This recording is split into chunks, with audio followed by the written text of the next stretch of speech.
बढ़े आगे, चलो देखो प्रयास करते हैं तीनों को आकर लेकर चलने का। सबसे पहले लिखते हैं टेरिडोफाइट का, ये आ रहा है क्या स्क्रीन में? कोई दिक्कत? हाँ ठीक है, चलो टेरिडोफाइट। इसके बाद लेते हैं क्या हम लोग, अनावृतबीजी। हालांकि हमको देखना किसका है, अनावृत बीजी का देखना, लेकिन इसी के साथ साथ हम अगला भी देख लेते हैं, आवृत बीजी, क्योंकि आवृत बीजी भी पढ़ना ही है आपको। आज ही आपको संवहन तक बता देते हैं, अगला बार में ना बताएंगे। चलो ध्यान देंगे, इधर आ रहा है, इधर तक जरा देखना तो। कोई नहीं अभी, ठीक है। चलो अब ध्यान दीजिएगा, बात करें किसका बच्चा, संवहन ऊतक का। तो संवहन ऊतक में कौन आएगा, जाइलम और फ्लोएम आएगा, ठीक है। यानी कि हम बात करेंगे आवृत बीजी का सर्वप्रथम। तो आवृत बीजी जो होता है ना, सबसे बेस्ट पादप माना गया। क्यों? क्योंकि अभी भी हम आज के डेट में सबसे ज्यादा किस पर निर्भर हैं, आवृत बीजी पर। और सबसे ज्यादा बेस्ट इसलिए है क्योंकि उत्पत्ति की दृष्टि से सबसे बाद में यही आया है। तो सारे के सारे बेहतर लक्षण किसमें मिलेंगे, आवृत बीजी में, ठीक है। अब इसमें देख रहे हैं क्या हम लोग, संवहन ऊतक। तो संवहन ऊतक के रूप में क्या क्या मिल रहा होगा यहाँ पर, जाइलम तो होगा ही, जाइलम के साथ साथ क्या होगा, फ्लोएम भी होगा। अब यहां पर जो जाइलम है, ये कितने प्रकार की कोशिका से मिलकर के बना है, 4 प्रकार की कोशिका से मिलकर के बना है। सबसे पहला याद है क्या आपको, चालनी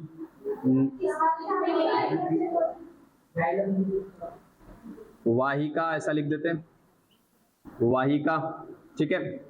दूसरा वाहिनिकाएं या वाहिनिका, ठीक है।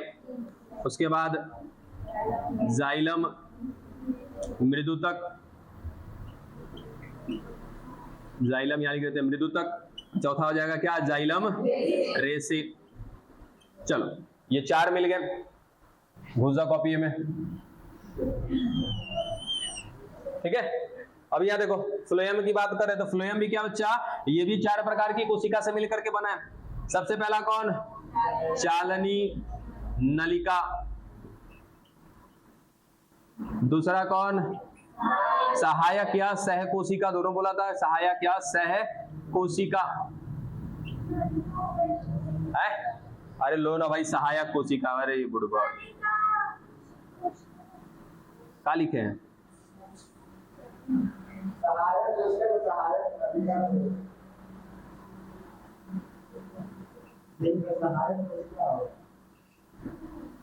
अच्छा ऐसे सहायक नलिका लिख दिए, और फिर इसे मिटा के क्या लिख दो, सहायक कोशिका, समझे। और देखो तीसरा, अरे इधर फिर क्या होगा, फ्लोएम,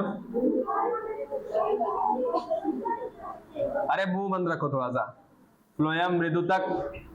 चौथा हो जाएगा क्या, फ्लोएम रेसे। चलो ये 4 हो गए दोनों के दोनों, यानी कि जाइलम के भी और फ्लोएम के भी।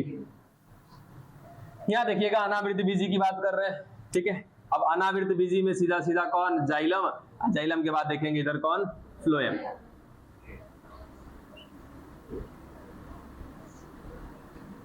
अब देखो यहां पे जो जाइलम है, यहां पे क्या दिख रहा है, वाहिका।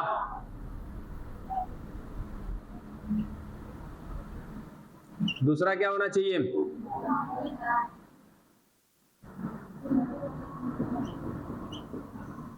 वाहिनिका। वाहिका इसमें नहीं है, वाहिनिका हो गया। उसके बाद जाइलम मृदुतक हो गया, उसके बाद जाइलम रेसे हो गया। यानी कि एक अनुपस्थित है यहां भी, बतियाओगी कंफ्यूज कर जाओगी सब, सुनो ध्यान से।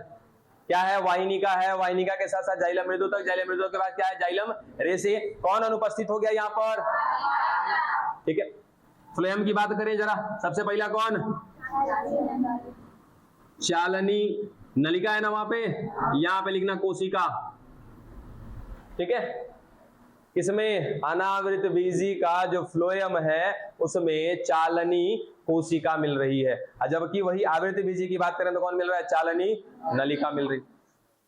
आगे आ जाओ, दूसरा क्या मिल रहा है, सहायक कोशिका। यहां पर सहायक कोशिका नहीं है, सहायक कोशिका के स्थान पर एक दूसरी कोशिका मिल रही है जिसका नाम है स्ट्रॉसबर्गर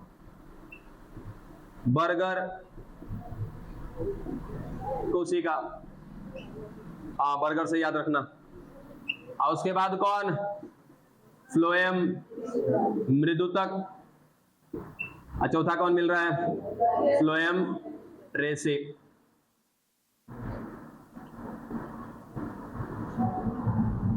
ये हो गया इधर। अब इधर आ जाओ, यहां पर भी है कौन, जाइलम और फ्लोएम। अब यहां पर कौन कौन मिल रहा है बच्चा, सेम टू सेम वाहिनिका मिल रही है। वाहिनिका के साथ साथ क्या मिल रहा है, जाइलम मृदुतक मिल रहा है। और उसके बाद कौन मिल रहा है, जाइलम रेसे मिल रहा है। ठीक है, और यहाँ पे कौन कौन फ्लोएम में, तो चालनी कोशिका याद रखना, यहां पर भी चालनी कोशिका। दूसरा, पहले अगर आपने नलिका लिख रखा है उसको सही कर लीजिएगा, कोशिका कर लीजिएगा। फिर क्या है आपका मिलना चाहिए था, कहां गया कहां गया, क्या मिलना चाहिए था, सहायक कोशिका। इसमें सहायक कोशिका नहीं होती है, अनुपस्थित होती है। तो कौन मिलेगा अगला, फ्लोएम मृदुतक। और तीसरा कौन मिल रहा है, फ्लोएम रेसे। याद कर लीजिएगा इसको एक थोड़ा सा सिस्टम में। अरे वाह वाह वाह वाह, गुड, ऐसे लगे रहो। हम तो यहाँ कुछ कर थोड़ी रहे हैं, जिस दिन पूछ देते उस दिन तो बत्तीसी दिखा देती हो सब। हल्के में लो ना, जितना हल्के में लोगे ना बाबू, जितना बुरा मत फील करिएगा, लेकिन जितना चैप्टर आगे बढ़ते जाओगे ना उतनी आपकी समस्या बढ़ती जाएगी, उतना गड्ढा में घुसते जाओगे। बस वही होगा। आज का करंट याद रहेगा ना, तो एक दिन पहले का याद रहेगा, ना ही एक हफ्ता पहले का याद रहेगा। कारण कि आप लिखने के चक्कर में पड़े हो, लगे रहो। अगर लिखवाना शुरू कर दिया ना बाबू, इतना मोटा कॉपी से कम नहीं भरवाएंगे खाली फर्स्ट ईयर में, हालत खराब हो जाएगी। कितना लिखोगे, कितना याद करोगे, समझाते रहते हैं कितनी बार, समझते ही नहीं हो। इसको याद रखना है आपको, ये आपने लिख रखा है पहले से ही, ये आपको लिखना है यहाँ अनावृत बीजी में, और आवृत बीजी का भी आपको पहले से ही बता के रखे। बस यहाँ पे जानबूझकर इसलिए लिखा है ताकि आपको कंपैरिजन समझ में आएगा सबके बीच में। ठीक है, आवृत बीजी में कहीं ना कहीं चारों के चारों कोशिकाएं उपस्थित है। ठीक है, कौन कौन, वाहिका मिल रही है किसमें, जाइलम में, वाहिनिका मिल रही है, जाइलम मृदुतक मिल रहा है, और कौन मिल रहा है, जाइलम रेसे। ठीक, फ्लोएम की बात करें तो चालनी नलिका मिल रही है, सहायक कोशिका मिल रही है, उसका फ्लोएम मृदुतक मिल रहा है, फिर फ्लोएम रेसे मिल रहे हैं। जबकि वही अगर तुलना करें किसकी हम लोग, अनावृत बीजी की, तो अनावृत बीजी में चालनी कोशिका मिल रही है, सहायक कोशिका ना मिलकर कौन मिल रही है, स्ट्रॉसबर्गर। स्ट्रॉसबर्गर, ठीक है। उसके बाद कौन, फ्लोएम मृदुतक का, फिर क्या मिल रहा है, फ्लोएम रेसे मिल रहे हैं। जाइलम की बात किया तो यहाँ पर कौन अनुपस्थित है, वाहिका अनुपस्थित है। कौन मिल रहा है, वाहिनिका मिल रही है, फिर जाइलम मृदुतक, जाइलम रेसे मिल रहे हैं। यहाँ पर अगर बात किया तो क्या मिल रहा है, वाहिनिका मिल रहा है, उसके बाद जाइलम मृदुतक मिल रहा है, फिर जाइलम रेसे मिल रहा है। फिर फ्लोएम की बात की तो चालनी कोशिका, सहायक कोशिका यहाँ पर नहीं है, फ्लोएम मृदुतक है या फ्लोएम रेसे। ठीक है, अब एक सवाल यहाँ से क्या बनता है कि जल के वहन के लिए सबसे बेहतरीन ऊतक कौन सा है। जाइलम के वहन के लिए सबसे बेहतरीन ऊतक कौन सा है। देखो यहां पर कहीं ना कहीं जाइलम है एक ऊतक, ये सभी भी कहीं ना कहीं क्या है, ऊतक के समान है।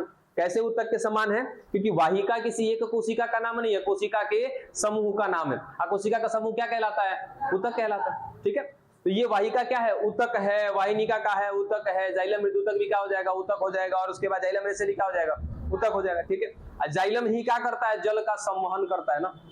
फ्लोएम तो क्या करता है, भोजन का संवहन करता है। ठीक है, तो जाइलम जल का संवहन कर रहा है। यहाँ पर हमने एक सवाल पूछा है, क्या वो कौन सा ऊतक है जो जल का संवहन सबसे बेहतरीन तरीके से करता है। याद रखना बच्चा, वाहिका है ना, यहाँ पे वाहिका है, किसमें है, आवृत बीजी में, जबकि अनावृत बीजी में वाहिका नहीं है। इधर पीछे कहीं ना कहीं टेरिडोफाइट में भी वाहिका नहीं है। याद रखना कि वाहिका यदि किसी में मिल रही है तो उस पादप में जल का वहन क्या हो जाएगा, बहुत अच्छे तरीके से होगा, संवहन बहुत अच्छे तरीके से होगा। ठीक है, खत्म करिए इसको। नोट जरा पढ़िएगा तो क्या लिखा है,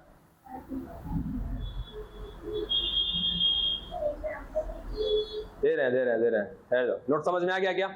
यहाँ पे ध्यान दो, क्या टेरिडोफाइट के जाइलम संवहन ऊतक में कहीं पे मैंने वाहिका का जिक्र किया है क्या, नहीं, लेकिन इसके कुछ ऐसे अपवाद हैं जिनमें वाहिका मिलती है। तो वही बात लिखा है क्या कि टेरिडोफाइट में कुछ ऐसे हैं जिनके जाइलम के संवहन ऊतक में क्या मिलता है, वाहिका मिलती है। ठीक है, एग्जाम्पल लिखिएगा उनका। पहला एग्जाम्पल टेरिडियम।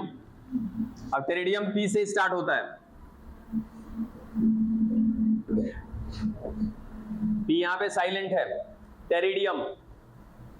दूसरा सिलेजिनेला। तीसरा मार्सिलिया। ये तीन ऐसे उदाहरण हैं जिनके संवहन ऊतक में क्या मिलता है? वाहिका। कौन से संवहन ऊतक में? जाइलम में।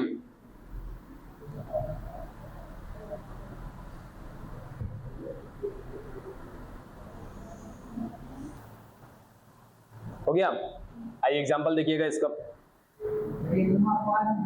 हाँ, ये दोनों अपने अपने वर्ग के लिए अपवाद हो जाएगा। देखो, सबसे पहला एग्जांपल किसका है? अनावृत बीजी का, जिसमें क्या मिल रहा है? वाहिका मिल रहा है। ठीक है, सबसे पहला ग्नेटम, दूसरा इफेड्रा, तीसरा वेल विसिया। ये तीन एग्जांपल हैं किसके लिए? आपके अनावृत बीजी के लिए। इन अनावृत बीजी के वाहिका मिलती है, यानी कि इसके जाइलम में क्या मिलती है? वाहिका उपस्थित होती है।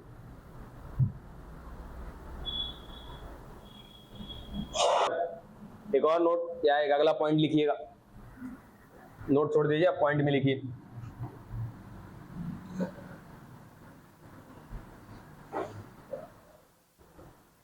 पाइनस का जिक्र हमने कहीं किया था क्या?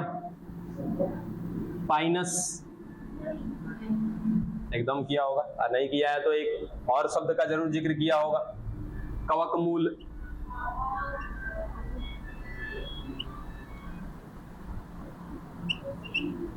कवक मूल, इसको कहते हैं माइकोराइजा।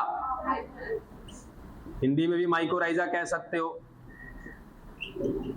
बाकी इंग्लिश में तो माइकोराइजा कहा ही जाता है इसको।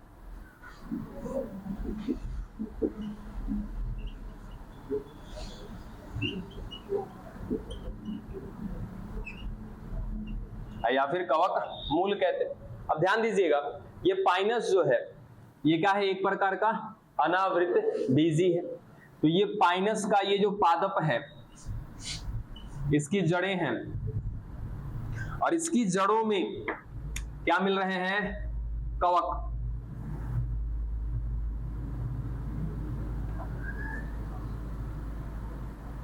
ठीक है, और एक प्रकार का हमने यहां पे इसको क्या कह सकते हैं? सहजीवी संबंध। सहजीवी संबंध। अब सहजीवी संबंध का मतलब क्या होता है? कि जब दो जीव एक दूसरे की मदद कर रहे होते हैं, यानी कि ये कवक क्या करेगा? इस पादप की मदद करेगा। ठीक है, यानी कि कहीं ना कहीं ये जल खनिज लवण का अवशोषण करेगा। कौन? कवक। ठीक है, बदले में लाकर के किसको दे देगा? ये पादप को। अब पादप इसके बदले क्या कर रहा है? तो भोजन बनाएगा, भोजन बना के दे देगा किसको? कवक को। अभी अभी आप कवक पढ़कर आए हैं। कवक कैसा होता है बाबू? मृतोपजीवी होता है, वो अपना भोजन स्वयं नहीं बना सकता है, इसके लिए वो दूसरे पर आश्रित होता है। और यदि यही कवक किसके साथ जुड़ गया? एक अनावृत बीजी के साथ। कौन से अनावृत बीजी के साथ? पाइनस के साथ। पाइनस में कहां जुड़ गया? इसकी जड़ों में। तो जड़ों में जुड़ जाएगा तो क्या दिखाएगा? सहजीवी संबंध दिखाएगा, यानी कि ये कवक मदद करेगा इस पादप की, अब बदले में पादप मदद करेगा इस कवक की। क्या रूप में मदद कर रही है? कैसे मदद कर रहा है? तो ये कवक क्या करेगा? जल का अवशोषण करेगा। ठीक है, कौन? कवक जल का अवशोषण कर रहा है, लाके दे रहा है किसको? इस पादप को, और ये बदले में पादप क्या दे रहा है? इसको भोजन दे रहा है। तो बताओ, हो गया ना कहीं इनके बीच का सहजीवी संबंध। ठीक है, तो याद रखना कि अनावृत बीजी यानी कि कौन सा अनावृत बीजी? पाइनस और एक कवक के बीच में जो संबंध बनता है उस संबंध को कहते हैं क्या हम लोग? कवक मूल कहते हैं, माइकोराइजा कहते हैं इसको। कई बार ऐसे भी घुमा के पूछा जाता है कि पाइनस और कवक के बीच का सहजीवी संबंध क्या कहलाता है? तो क्या कहलाता है? कवक मूल कहलाता है या माइकोराइजा कहलाता है। ठीक है, यानी कि ये वाला हिस्सा क्या कहलाएगा? हमारा माइकोराइजा कहलाएगा। डन, लिखो।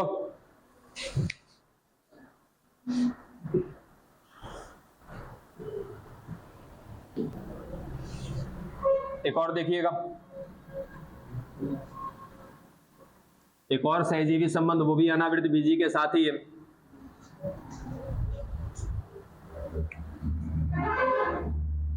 अगला साइकस, साइकस भी कौन है, एक प्रकार का अनावृत बीजी है। यदि इसके मूल के साथ यानी कि इसके जड़ के साथ कौन जुड़ जाएगा आकर के, नील हरित शैवाल, बीजीए, ब्लू ग्रीन अलगी, या फिर कहीं ना कहीं एक और एग्जांपल दे रखा था यहाँ पर आपको, कौन, एनाबीना। तो ऐसी स्थिति में मान लो ये पादप हो गया, इसकी जड़ें हो गई हैं और आकर के यहाँ पर कौन जुड़ गया है बाबू, नील हरित शैवाल जुड़ चुका है। तो इस स्थिति में कहीं ना कहीं यहाँ भी क्या बन रहा है, सहजीवी संबंध बन रहा है। अब यहाँ पे एनाबीना या नील हरित शैवाल ये दोनों करते क्या है, तो मैंने बताया था क्या करते हैं बच्चा, नाइट्रोजन स्थिरीकरण करते हैं। यानी कि जो हमारे पास वायुमंडल में क्या पड़ा है, नाइट्रोजन, इसको बदला जाता है किसमें, नाइट्राइट में, फिर इसको हाँ अमोनिया, फिर उसके बाद नाइट्राइट, फिर नाइट्रेट। कहीं ना कहीं से पादप को जो आवश्यकता थी नाइट्रेट की वो ला करके दे दिया, किसने ला करके दे दिया, नील हरित शैवाल ने ला करके दे दिया। अब बदले में नील हरित शैवाल से कहीं ना कहीं इसको क्या मिल गया है, नाइट्रोजन, अमोनिया मिल चुका है, ठीक है, या नाइट्रेट मिल चुका है। ये क्या करेगा, पादप भोजन बनाएगा, ठीक है। अब भोजन बना करके इसको ला करके दे देगा, ठीक। तो दोनों के बीच में क्या देखने को मिल रहा है, वापस से सहजीवी संबंध। तो ऐसा सहजीवी संबंध जो किसके किसके बीच में है, एक अनावृत बीजी, कौन सा अनावृत बीजी, साइकस, ठीक है, और किसके बीच में है, नील हरित शैवाल के बीच में है। ऐसा सहजीवी संबंध कहलाता है बच्चा प्रवाल मूल, ठीक है। कोरालॉइड रूट्स, डन, खत्म हुआ आपका अनावृत बीजी, डन। अब रह गया क्या आपका आवृत बीजी।